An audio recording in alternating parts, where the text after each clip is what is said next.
Anak-anak, hindi naman kayang buhayin.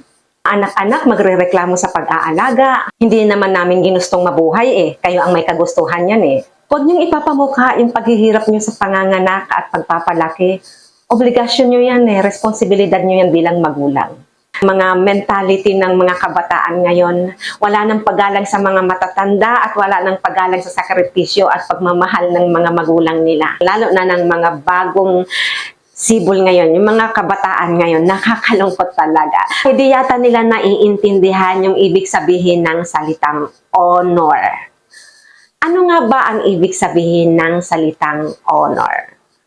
This commandment emphasizes the importance of respecting and caring for one's parents, which extends to looking after them in their old age. Deep respect,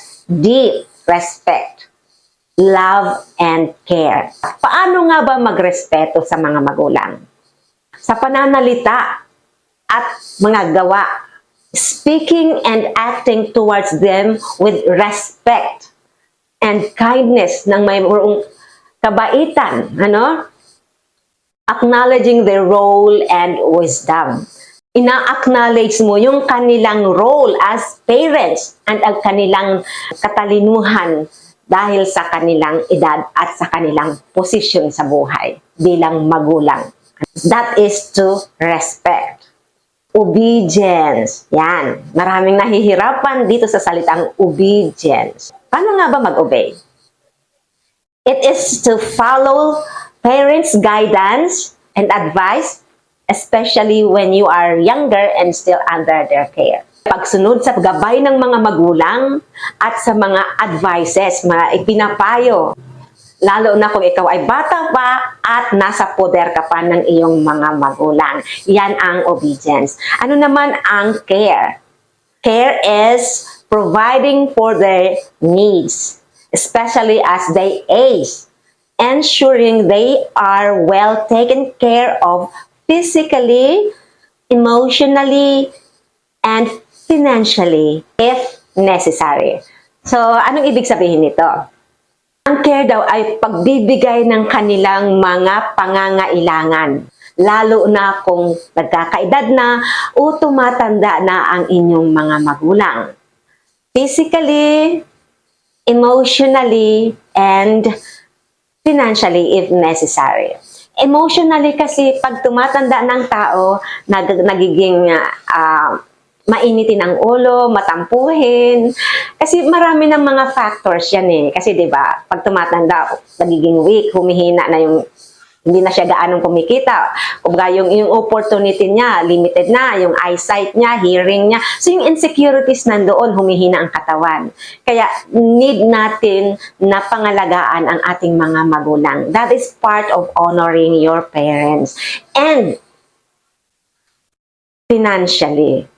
So, kasama po ang pagbibigay ng financial na tulong sa magulang bilang pangangalaga as part of honoring your parents. Gratitude is recognizing and appreciating the sacrifices they made for you and expressing thankfulness for their efforts. Ito yung pagpapahalaga natin sa mga paghihirap, sakripisyo at efforts ng ating mga magulang.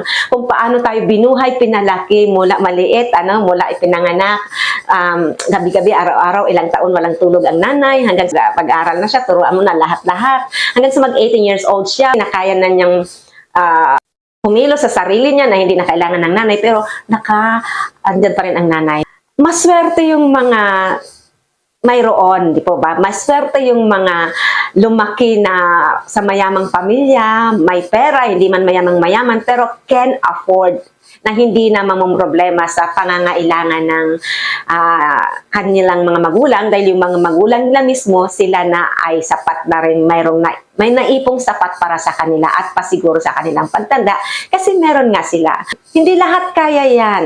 Hindi lahat kaya. Kasi unang-una isasaalang-alang natin yung status ng tao. Educational status. Physical status, emotional status, and yung psychological status ng magulang. Maswerte yung mga magulang na meron. Paano yung wala? Paano yung nagpupumilit lang mabuhay at ginagawa ang lahat para sa mga anak? Wala siyang maipon, walang maitabi kasi kulang pa nga niyang pang-provide sa mga anak, di ba? Lalo na yung mga single parents dyan, ano? So, ang hirap, hindi ganun kadali. Well, anyway, gusto ko lang ipagtanggol yung mga nanay at tatay na hindi ganun capacitated to ensure their old age. Kinulang pa nga para sa buong pamilya at sa mga anak. Diba? Iba-iba kasi ang sitwasyon ng bawat magulang. Kaya dapat nating intindihin. Ano po, sa mga nagsasabi dyan ng kung ano-ano, hindi nyo pa kasi naranasan siguro na maghirap at hindi nyo pa rin naranasan maging magulang. Lalo sa mga kabataan dyan, napakadali lang magsalita.